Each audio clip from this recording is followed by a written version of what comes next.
What was the largest church service in the United States during the Jefferson administration? It was held in the U.S. Capitol building. With Jefferson's permission and endorsement, in fact, he used government funds to pay for the Marine Band to provide the music for the ceremony. Now, where was the ACLU when we needed them? You know, are they going to take Jefferson to court on this? So my point is that we should be wary, as John Adams was wary, that when you begin a systematic attack on removing God from the moral lives of the people, there's some people it won't bother.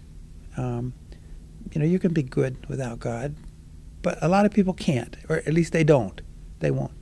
And so John Adams said, we know from our own experience, look what has happened as the faith of our fathers has cooled.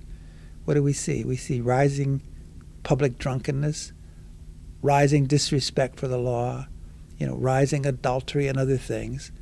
And that's the road to slavery. You take a nation, a people that cannot control its own appetites, you're asking for a nation that wants to be governed by a tyrant. And so I think I don't want to make the argument that we need God, that he's necessary, because that makes God into a means of our purposes. It's the way Washington put it is that he begged his men in the army to comport themselves as Christian soldiers and to treat all the people with great respect, not to swear, not to steal, not to seize things. Because he said, how can we ask the help of the providence of God if we don't obey his law?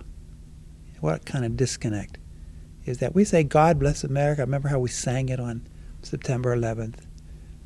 Well, how can we expect him to bless us if we are in wide disregard, individual by individual? That's the way that generation of the founders argued it, and they had to, because they're making war on Great Britain, an irrational thing to do. The greatest army in the world, the greatest navy in the world. We don't have an army. We don't have a navy. We didn't even have a munitions factory on this side of the ocean.